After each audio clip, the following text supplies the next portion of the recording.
Bienvenue dans Crypto Android. Si c'est pour la première fois que vous tombez sur cette chaîne, sachez que dans cette chaîne, on parle des crypto-monnaies. Beaucoup plus de crypto-monnaies qu'on mine à partir des téléphones Android, comme ICE, comme Pi, comme Bi, comme BTCK, comme Titicoin et bien d'autres. Si vous aimez déjà ce genre de contenu, nous vous prions de liker, de vous abonner et même de partager déjà cette vidéo. Alors, dans le cadre de cette vidéo, nous allons commenter l'annonce faite par la core team de Pi Network le 14 mars 2025, sixième anniversaire de Pi Network.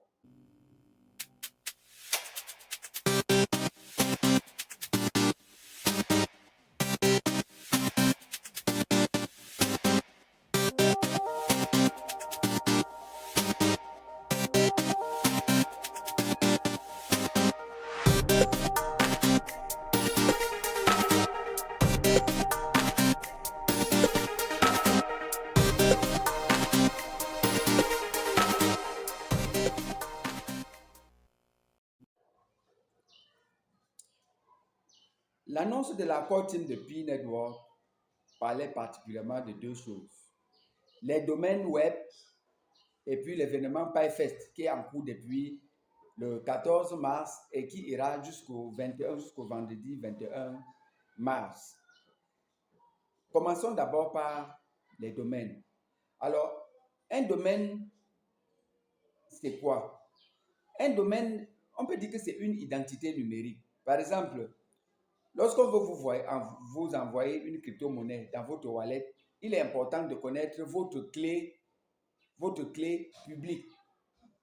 Or, la clé publique est généralement longue, difficile à retenir.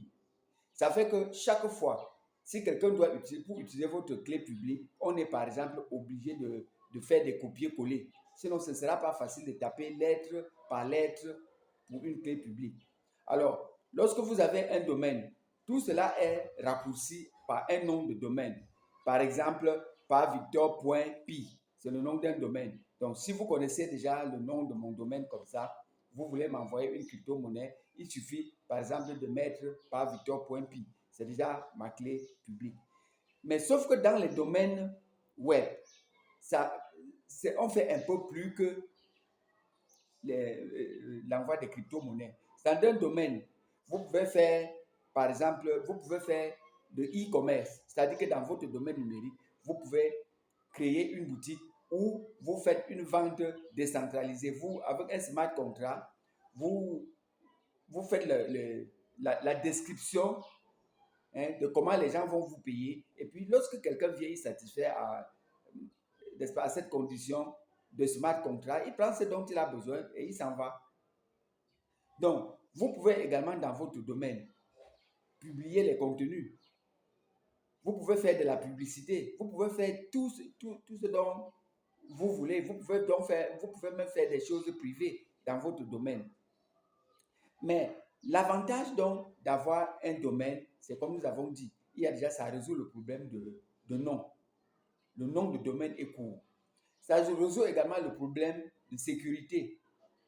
Donc, avec le domaine de Pi, vous ne pouvez pas avoir une double identité.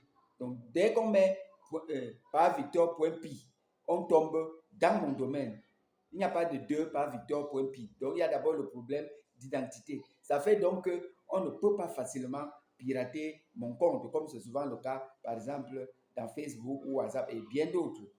Donc, il y a le domaine d'identité numérique, il y a le domaine de sécurité. Vous pouvez également gérer vos clés privées, vous, dans vos domaines. Vous pouvez également gérer, vous pouvez également intégrer un smart contract.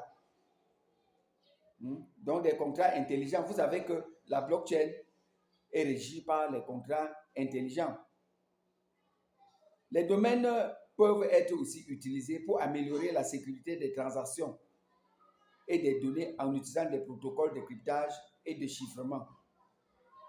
Donc, voilà à quoi peuvent servir un peu les domaines.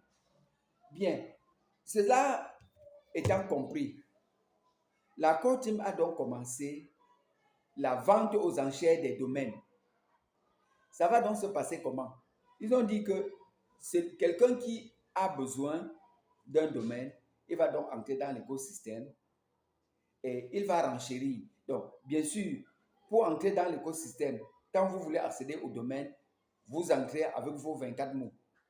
Les 24 mots de votre wallet. Ça veut dire que vous êtes déjà désormais connecté à votre wallet. Ça signifie que si vous faites des transactions, vous pouvez vendre les billes à quelqu'un sans problème. Bien, vous entrez donc dans le domaine. Vous mettez au minimum 10 billes dans un domaine que vous aurez choisi. Alors, d'autres personnes peuvent renchérir pour le même domaine. Donc, chacun va mettre le montant qu'il veut. Mais ce que nous devons savoir, c'est que c'est le plus offrant qui va finir par gagner le domaine. Et à la fin, le 28 juin, celui qui aura perdu va être remboursé en quelque sorte. Donc, son argent lui sera retourné. Et c'est pour cela que, pour réserver votre domaine, prévoyez toujours les frais de transaction. Les frais de transaction, 0,01 pi. Mais comme on peut aussi vous rembourser, c'est bien de prévoir 0,02 pi. De telle sorte qu'au cas où vous n'avez pas gagné les enchères, qu'on puisse vous rembourser. Notons que cela est d'office facile pour les pionniers qui ont passé le KYC.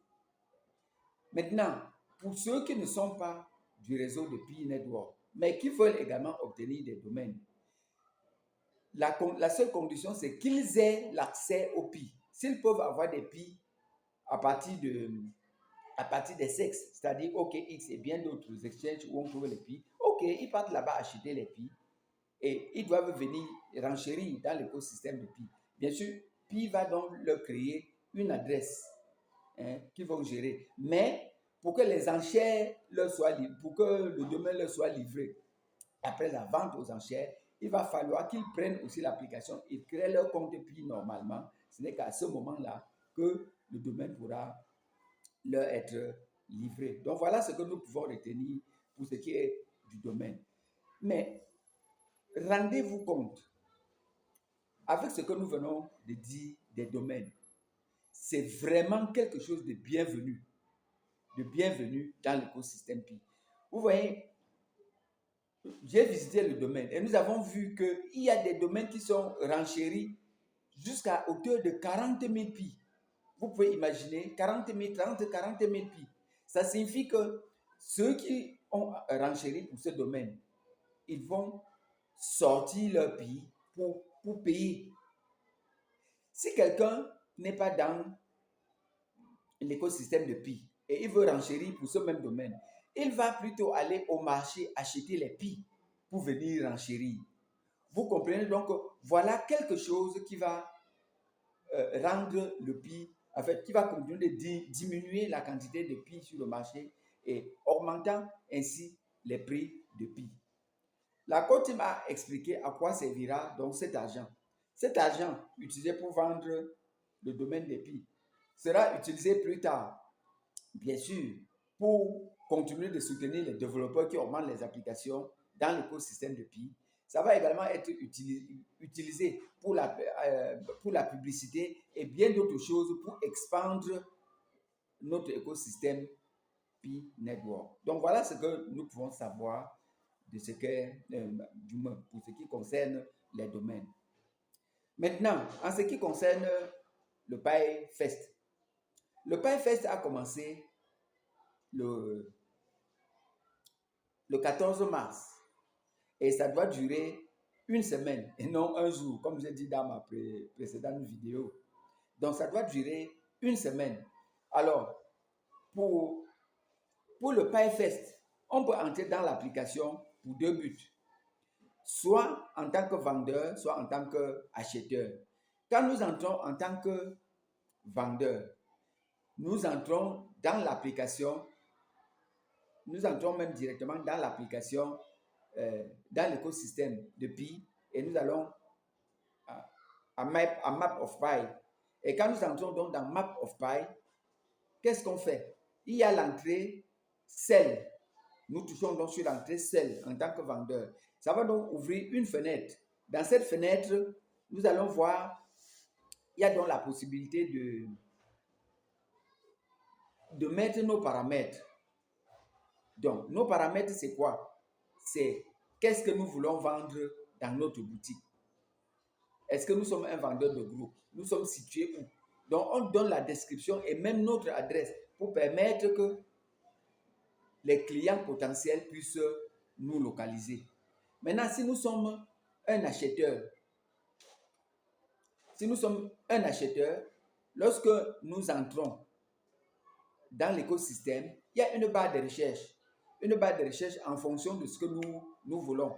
Donc, nous pouvons taper, si nous connaissons déjà, si nous connaissons ce que nous voulons acheter, nous pouvons taper notre objectif dans la barre de recherche et puis ça va nous guider vers les vendeurs. Et notons bien, il y a déjà, comme la Core Team nous a dit, des milliers, des centaines, on peut dire des centaines de milliers de personnes qui sont déjà affiliées avec plus de 40 000 qui sont des vendeurs actifs. Ça veut dire que si vous allez chez eux maintenant, vous pouvez acheter des choses en prix. Bien sûr, l'opération continue.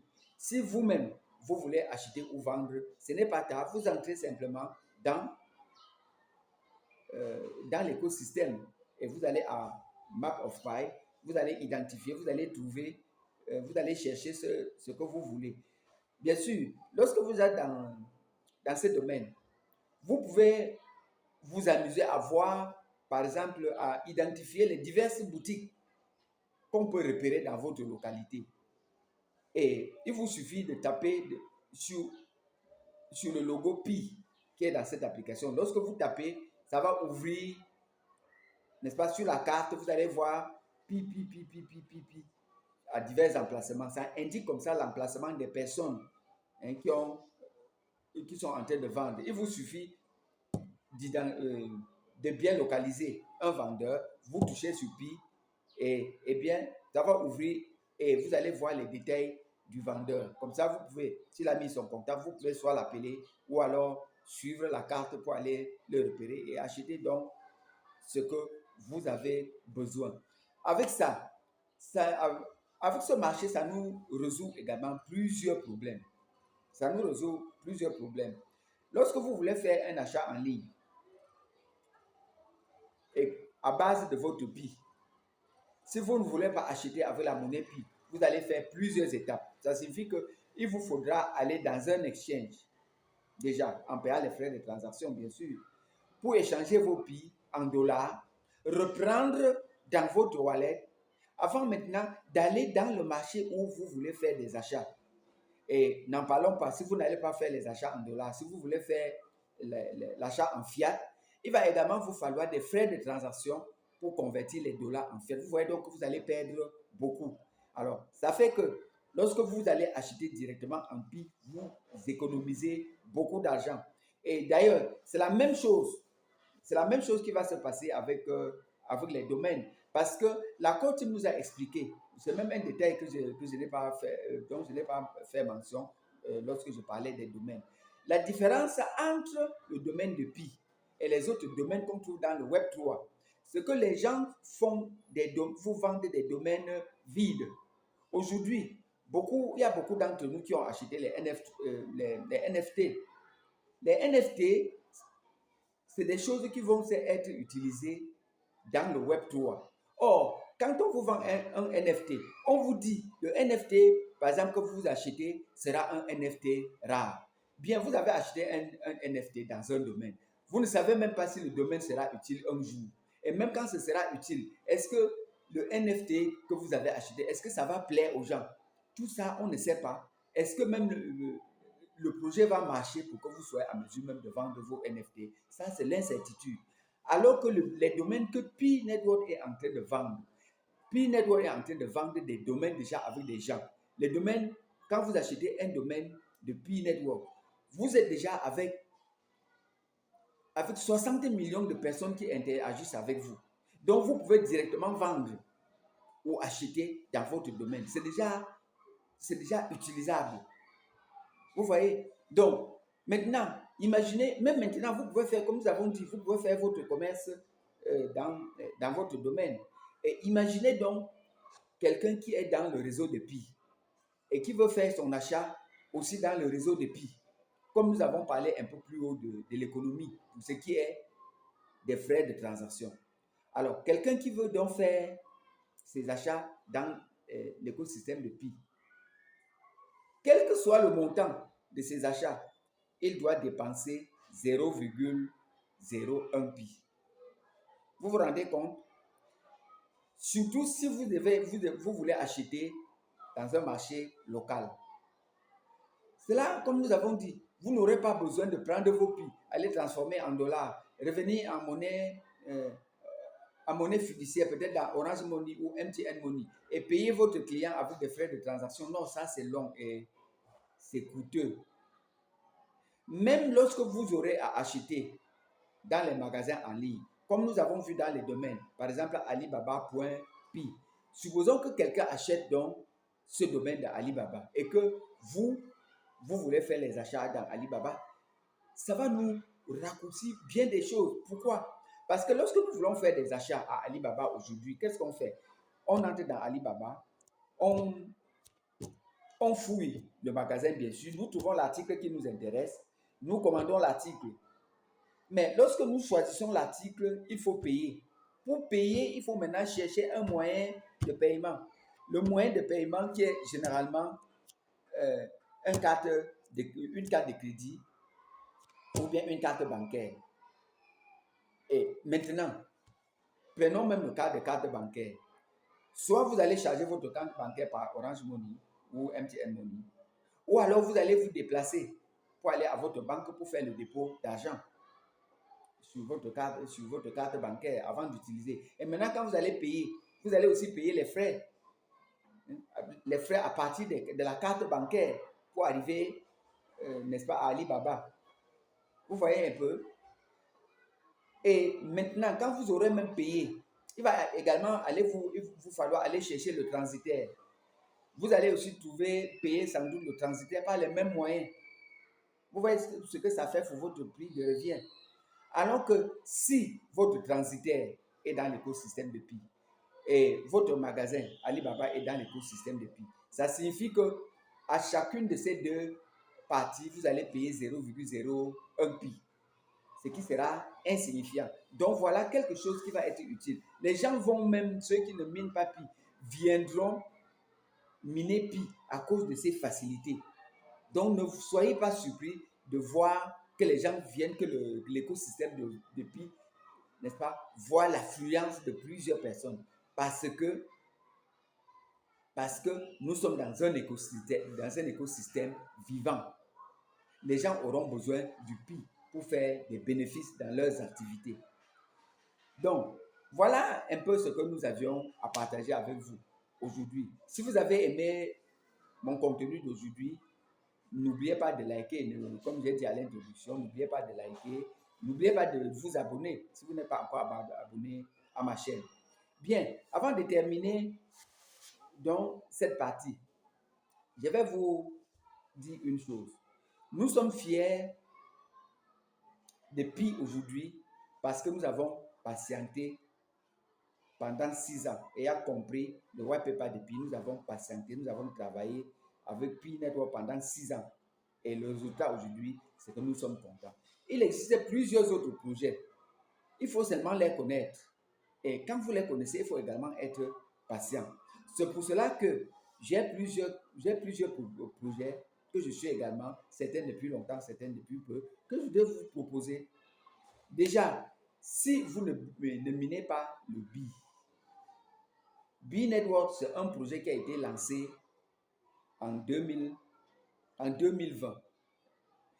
Ça a vraiment suivi de très près le projet Pi Network. Et ils travaillent un peu de façon similaire, sauf qu'ils ont travaillé dans le sens inverse. Pendant que Pi a cherché d'abord à rendre sa monnaie utile et en même temps construisant l'écosystème avant de lancer, Bi est allé dans un autre sens, puisque c'est après avoir finir tout son processus, que Pi Network va finalement être un organisme décentralisé.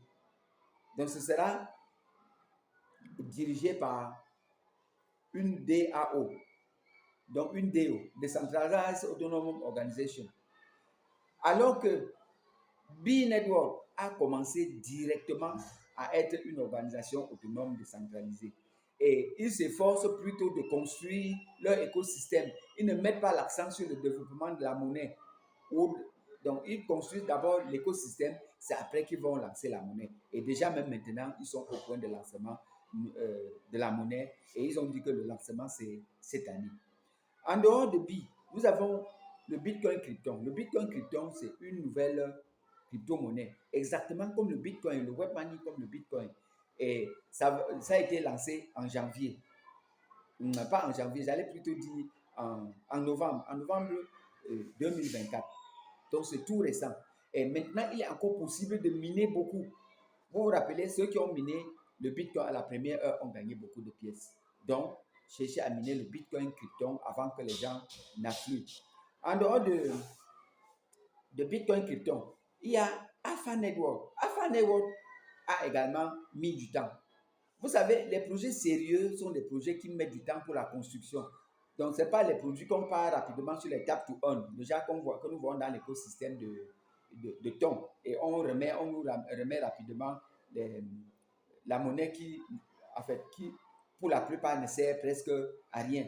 Non, les écosystèmes sérieux prennent du temps pour la construction et ça demande beaucoup de défis, de réflexion, comme à quoi la monnaie sera utile. Et l'équipe elle-même dépense pendant qu'elle fait tout ce travail. Et il y a beaucoup de projets qui commencent comme ça et qui échouent parce que n'ayant pas assez de moyens ou ne voyant plus l'issue de sortie, ils sont obligés de fermer. Or, nous sommes derrière pour suivre les projets qui ont un sens.